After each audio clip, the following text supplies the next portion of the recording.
하나님의 말씀 요한계시록 22장 16절에서 21절까지의 말씀입니다. 요한계시록 22장 16절에서 21절 마지막 절까지 우리 한 목소리로 합독하도록 하겠습니다. 시작. 나 예수는 교회들을 위하여 내 사자를 보내어 이것들을 너희에게 증언하게 하였노라. 나는 다윗의 뿌리요 자손이니 곧 광명한 새벽별이라 하시더라. 성령과 신부가 말씀하시기를 오라 하시는도다. 듣는 자도 오라 할 것이요 목마른 자도 오라 할 것이요 또 원하는 자는 값없이 생명수를 받으리라 하시더라. 내가 이 두루마리의 예언의 말씀을 듣는 모든 사람에게 증언하노니 만일 누구든지 이것들을 이외에 더하면 하나님이 이 두루마리에 기록된 재앙들을 그에게 더하실 것이요 만일 누구든지 이 두루마리의 예언의 말씀에서 제하여 버리면 하나님이 이 두루마리에 기록된 생명나무와 및 거룩한 성에 참여함을 제하여 버리시리라. 이것들을 증언하시니가 이르시되 내가 진실로 속히 오리라 하시거늘 아멘. 주 예수여 오시옵소서. 주 예수의 은혜가 모든 자들에게 있을지어다. 아멘. 오늘 말씀의 제목은 내가 속히 오리라 라는 제목으로 말씀을 나눕니다. 종말의 마지막 때를 살아가고 그 목전을 놓고 살아가는 성도들을 향하여 이 마지막 시간에 해야 할 일이 무엇인가, 어떤 것이 있는가, 이 부분에 대한 이야기를 우리가 보고 있습니다. 우리는 종말에 대한 확신을 가지고 살아가야 됩니다. 그리고 말씀을 붙들고 살아가는 것입니다. 오직 하나님 한 분만 영화롭게 하며 살아가는 거죠. 그리고 우리의 모든 생이 계산될 순간이 있는 줄 알고 상 주실 그의 상을 사모하면서 일을 하는 겁니다. 자, 일을 한다고 말할 때 어떤 일을 해야 하는가? 세상에 살아가면서 해야 할 중요한 일이 무엇인가? 우리가 어제 14절에서 일을 하나 봤죠. 그건 뭐냐면 두루마기를 빠는 거라고 얘기했습니다. 하나님께서 우리에게 입혀주신 그 깨끗하고 정결한 성도됨의 거룩한 옷, 이 옷을 우리가 이 땅을 살아가는 동안 더럽혀진 상태로 그냥 내버려 두지 말고 씻어서 깨끗하게 반복적으로 보존할 것을 우리에게 말씀했습니다. 그러니까 주님이 우리에게 주신 그 지위와 신분에 합당하도록 정결하게 옷을 빠는 일을 하면서 살아갈 것을 우리에게 말씀하신 것이죠. 오늘 본문 16절에서 이렇게 얘기합니다. 나 예수는 교회들을 위하여 내 사자를 보내어 이것들을 너희에게 증언하게 하였노라. 나는 다윗의 뿌리요 자손이니 곧 광명한 새벽별이라 하시더라. 그러니까 예수님은 자신이 바로 다윗의 뿌리요 자손이라고 말씀하시면서 또 뭐라고 얘기하고 있습니까? 광명한 새벽별 이렇게 얘기하고 있죠. 자, 광명한 새벽별. 이 새벽별이 언제 제일 밝게 빛나느냐? 그것은 바로 어떻게 보면 어둠이 제일 깊을 때 가장 밝게 빛이 납니다. 그러니까 새벽별이 반짝반짝하게 빛나기 시작하면 비록 바깥은 새카맣게 어둡지만 우리는 뭐라고 말을 합니까? 금방 날이 밝는다. 우리는 이걸 알게 되는 거예요.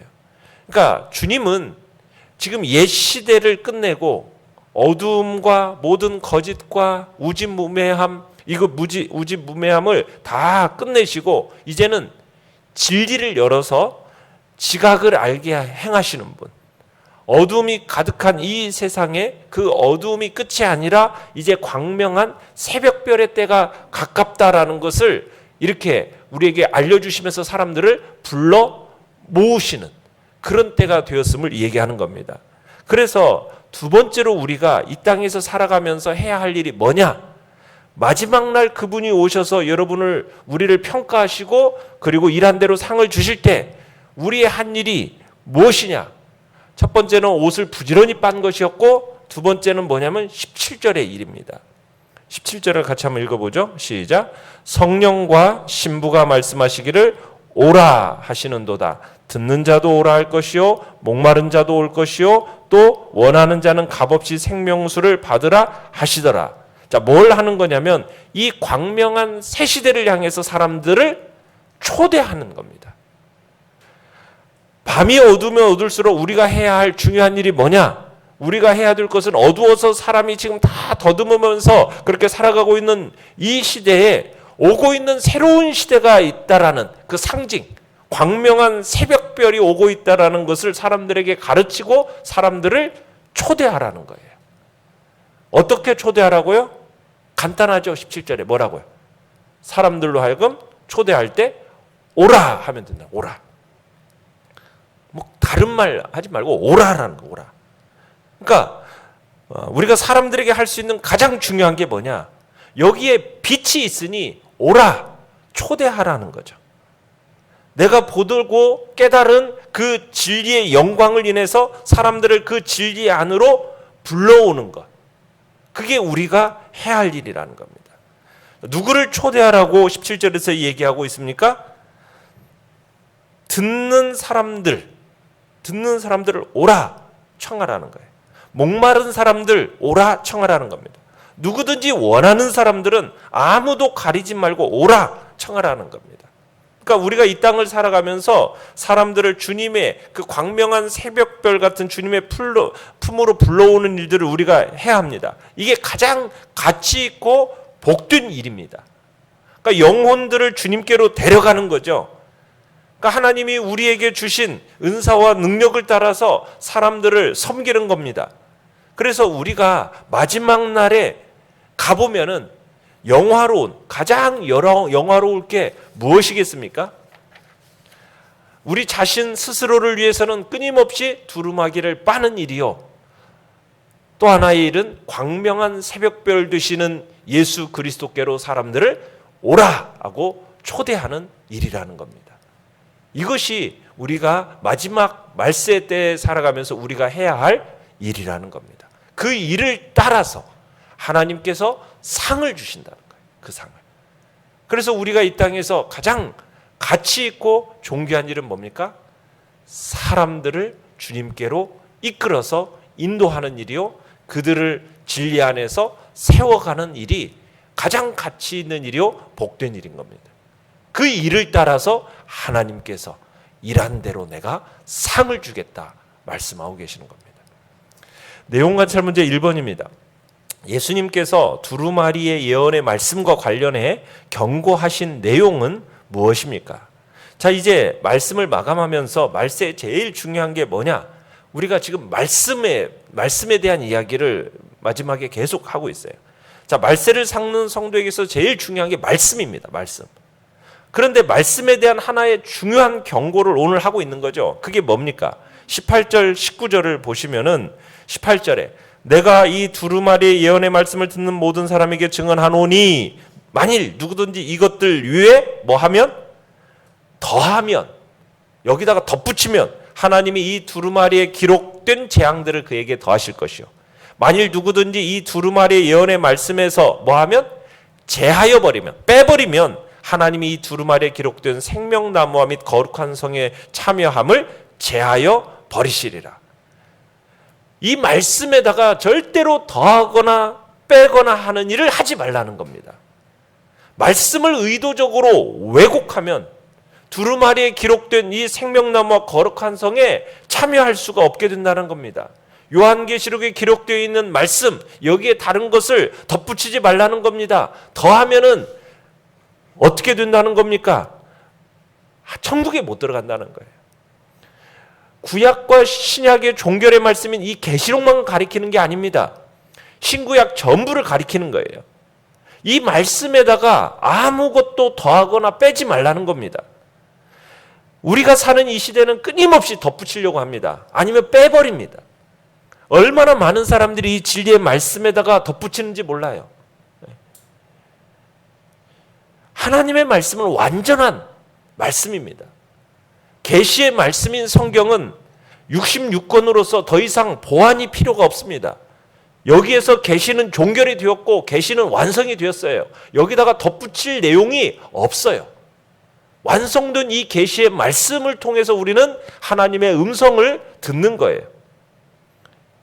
그런데 자꾸 이것 이외에 다른 것을 자꾸 갖다 붙이려고 합니다. 그런 자들을 향하여 하나님이 경고하시는 겁니다. 그리고 이단들이 얼마나 진리의 일부분만 가지고 사람들을 넘어뜨리는지 모릅니다. 이단들은 자기가 좋아하는 몇 가지만 가지고는 나머지 것들은 다 빼버리고 그것만 가지고 자꾸 강조합니다. 여러분, 이단들이 전적으로 틀렸다라는 얘기가 아니에요. 이단의 많은 부분은 우리가 너무나도 비슷합니다. 그런데 끝이 이상해지는 거예요. 끝이. 굉장히 그럴듯합니다. 그래서 속아 넘어가는 거예요. 그런데 결정적인 순간에 달라지는 겁니다. 그래서 이단이에요. 뭐가 다르다는 것입니까? 달을 위해 끝단. 끝만 달라요. 끝만. 다른 건 거의 똑같아요. 처음, 중간 그 과정이 너무나도 신기하고 놀라워서 막 따라가요. 그런데 제일 마지막에 어떻게 된다고요? 끝이 달라서 그들은 지옥 가는 겁니다. 이단은 처음부터 끝까지 다 틀린 게 아니에요. 자기들이 좋아하는 일부만 받아들이고 나머지는 다 틀렸다고 하면서 그리고 결국에는 결정적으로 영혼들을 노략질해내는 거죠. 진리는 한쪽만 받아들이는 게 아닙니다.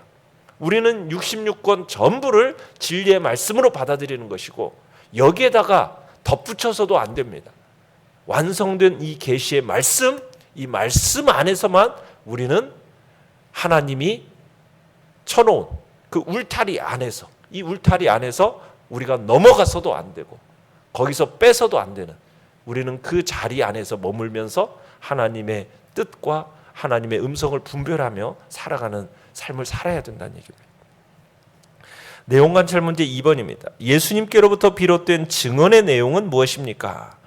예수님께서 누구든지 주님께로 나오기를 원하시면서 동시에 약속하신 말씀이 온전히 지켜지기를 바라세요. 왜냐하면 예언의 말씀에는 뭐가 담겨 있는, 어떤 약속이 담겨 있습니까? 예수님이 속히 오신다라는 그 약속의 말씀이 담겨 있기 때문입니다.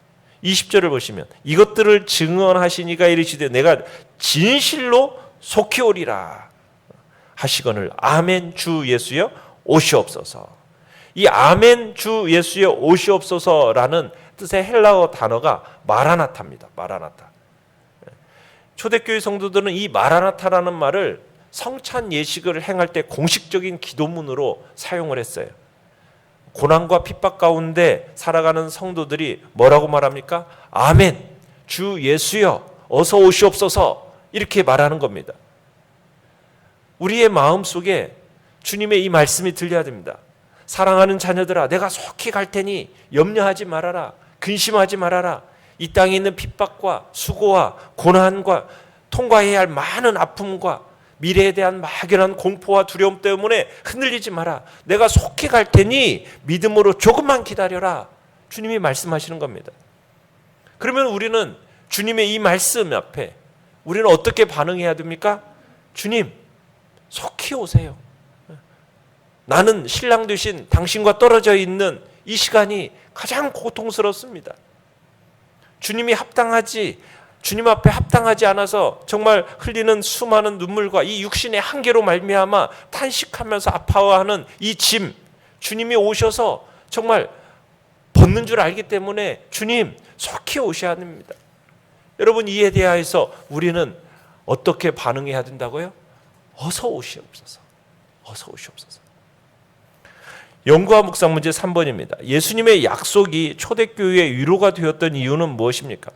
초대교회 성도들은요, 극심한 박해 가운데 있었어요. 그런 고난 당하는 성도들에게 있어서 요한계시록은 세상 마지막 때에 있을 사실을 보여준 겁니다. 그러한 성도들에게 지금 예수님께서 오신다는 이 약속은 미래에 대한 가장 확실한 소망이었기 때문에 위로가 되었던 거예요. 주님이 오시면 지금 이 모든 수고가 끝이 날 것이고 영원한 하나님의 나라가 우리에게 주어져서 안식을 누릴 것이기 때문에 그들은 지금 이 주님이 오신다라는 것이 그들의 큰 위로가 되었던 겁니다. 이건 단순한 어떤 힘든 현실을 도피하려는 것만이 아닙니다. 재림의 때에 누릴 그 구원의 은총을 사모하는 데서 비롯된 구체적인 소망입니다. 그래서 초대교회 성도들은 마라나타, 곧 주 예수여 어서 오시옵소서, 이게 성도들 간의 인사로 삼았던 거예요. 주님께서 오셔야 합니다. 그래야 우리의 소원이 이루어집니다. 참, 이런 면에서 그리스도의 재림이라는 것은 우리 기독교 신앙에 있어서 핵심이면서 주님의 재림을 기다리는 거야말로 우리 기독교 신앙의 상징이 되는 것이죠. 느낀 점 4번입니다. 당시 성도들이 예수님의 재림을 간절히 기대했던 모습을 보며 무엇을 느낍니까? 우리가 진정한 하나님의 자녀라면 언제나 주님의 재림을 목마르게 사모하는 자가 되어야 함을 우리는 느끼게 되는 겁니다. 초대교회 성도들은 마라나타, 주 예수여 어서 오시옵소서, 이 성도들 간의 인사로 삼았는데 그에 반해서 오늘 우리들은 얼마나 주님의 재림을 정말 간절히 기다리면서 살고 있는지 우리 자신들을 한번 생각해 보게 되는 거죠. 오늘 우리가 살아가는 이 사회는 초대교회와는 달리 외적인 핍박이 거의 없습니다. 그래서 그런지 주님의 오심을 애타게 부르짖는 모습 찾아보기가 어려워요. 오히려 많은 성도들이 이 세상에서 집착하며 살아가고 있는 것을 보게 됩니다. 그러나 이 세상이 아무리 살기 좋아도 이 세상에는 끊임없는 질고가 따르는 것이잖아요. 이 세상은 언젠가는 아침 안개처럼 정말 일순간에 사라질 그러한 것들입니다. 우리는 이 세상에 소망을 두고 살아갈 게 아닙니다. 영원한 하나님의 나라, 그 나라를 소망하고 정말 거기에 소망을 두고 속히 주님이 다시 오시기를 간구하면서 살아가는 것이 우리의 마음의 자세가 되어드는 겁니다. 진정 하나님의 자녀라 한다면 우리가 정말 이 소망, 주님이 다시 오실 이 재림의 소망에 대해서 간절한 기대와 소망 가운데 사모하는 마음이 있는가, 우리 자신들을 솔직히 점검해 보아야 할 것입니다. 우리는 이런 마음이 정말 우리에게 없다면 우리는 정말 부끄럽게 여기고 성령을 통해 다시 한번 이 마라나타, 주님이 이 땅에 다시 오실 재림의 날에 대한 소망을 가지는 마음을 달라고 오늘 우리 이 시간 기도해야 할 것입니다. 날마다 하늘에 계신 하나님과 다시 오실 주님을 사모하는 마음으로 하루하루를 살아가도록 우리가 힘쓰겠다고 다시 한번 결단하며 나아가시기 바랍니다. 결단과 적용 5번입니다. 만일 오늘 예수님께서 다시 오신다면 나는 어떻게 반응할 것 같습니까? 아멘, 주 예수여 오시옵소서라고 고백하기 위해 내 신앙에 무엇을 결단하겠습니까? 오늘도 정말 주님이 다시 오실 그날을 우리들이 기대하면서 우리가 해야 할 일이 무엇인가 다시 한번 생각해야 할 것입니다. 두루마기를 빠는 일과 오라, 사람들을 그 광명한 새벽별의 자리로 초대하는 것이 우리 해야 할 일이요, 그 일에 우리가 힘써 수고한 만큼 하나님은 우리에게 상으로 갚아주실 것을 생각하면서 하나님 나라에 합당한 자로 인정받도록 믿음을 지켜내시고 오늘도 주의 말씀에 늘 순종하는 삶을 살아가시며 이 유한한 세상에 마음을 두고 살아가는 것보다 다시 오실 그 주님의 은혜를 기대하는 마음으로 무장하며 살아가시기를 간절히 축원합니다. 오늘의 기도 같이 읽겠습니다. 시작. 다시 오실 예수님을 소망하며 주님만을 사랑하며 살게 하소서. 아멘. 말씀을 생각하면서 기도하시고요, 연약한 우리의 지체들을 위해서 기도해 주시기 바랍니다. 이번 주일에 있을 또 선교사 김준 목사님 선교사 파송 예배를 위해서 기도해 주시고